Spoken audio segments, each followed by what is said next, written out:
नमस्ते, यहाँहरूलाई मेरो नेपाली किचनमा स्वागत छ। आज म यहाँहरूमाझ कुखुराको मासु र सोपको सागको रेसिपी लिएर आएकी छु। जाडो मौसममा सोपको साग शरीरको लागि एकदमै फाइदाजनक हुन्छ। चिसो लाग्दा र जिउ दुखाइमा यो साग विशेष लाभदायी मानिन्छ। अझ यसलाई मासुमा राखेर पकाउँदा यो एकदमै स्वादिलो हुन्छ।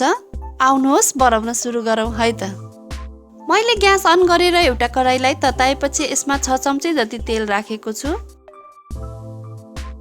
अब यसमा म केही ल्वाङ, सुकुमेल र दालचिनीलाई फुराउँदैछु र 2वटा तेजपत्तालाई पनि मैले यहाँ फुराएँ र एउटा ठुलो साइजको प्याजलाई पनि काटेर मैले यहाँ राखेँ।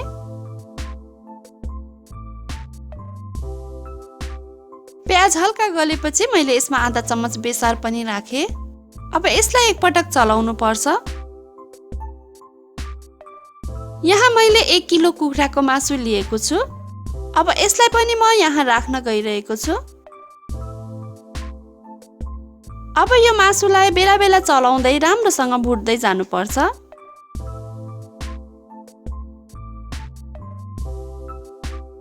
नुन मसलाहरू चाहिँ हामी सुरुमै राख्दैनौँ। यदि हामीले नुन मसला सुरुमै राख्यौँ भने चाहिँ मासु राम्रोसँग भुटिँदैन र चाँडै डढ्छ पनि। मासुबाट पानी निस्किरहेको छ। अब म यो सबै पानी सुक्ने गरी राम्रोसँग चलाउँदै पकाउँछु।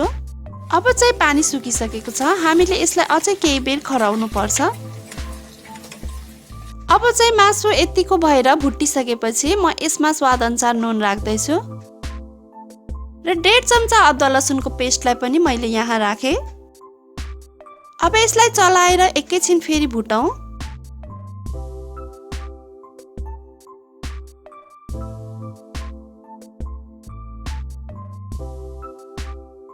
एउटा मसिनो गरी काटेको टमाटरलाई पनि एकैछिनमा मासुको तल राखेर यसरी पकाउँदैछु।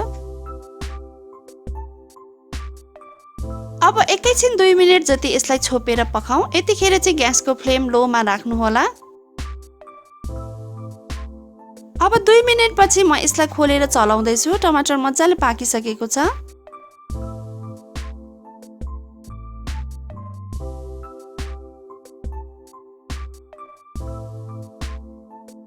अब म यसमा 1 चम्ची जिरा धनियाको धुलो र 1 चम्ची रातो धुलो खुर्सानी पनि राख्दैछु। अब यसलाई एकैछिन चलाउँदै पकाऊ।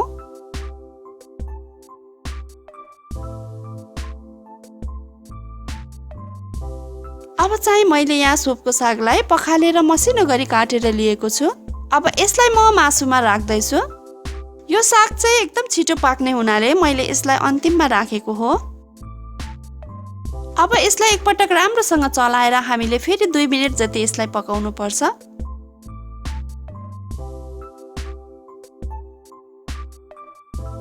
मैले यसलाई छोपेर 2 मिनेट पकाएपछि अब यो पाकिसकेको छ।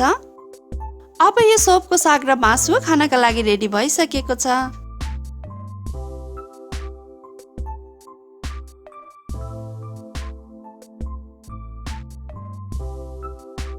मैले ग्यासको फ्लेम पनि अफ गरिदिए। यसलाई म एउटा प्लेटमा सर्भ गर्दैछु।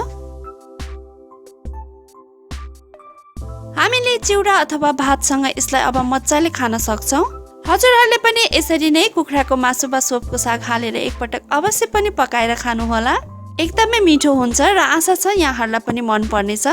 यहाँहरूलाई मेरो भिडियो कस्तो लाग्यो? मन पर्यो भने लाइक, कमेन्ट र सेयर अवश्य पनि गरिदिनु होला। यदि सब्स्क्राइब गर्नुभएको छैन भने सब्स्क्राइब गरेपछि छेउमा रहेको बेल आइकनलाई पनि अवश्य क्लिक गरिदिनु होला। यसले गर्दा मेरो नयाँ भिडियोहरूको नोटिफिकेसन यहाँहरू माझ सजिलै आउने गर्छ। र अलरेडी सब्स्क्राइब गर्नुहुने सब्स्क्राइबरहरूलाई धेरै धेरै धन्यवाद दिँदै भिडियोबाट बिदा लिन चाहे। हवस् त, यहाँहरूको दिन सुखमय बितोस्। धन्यवाद।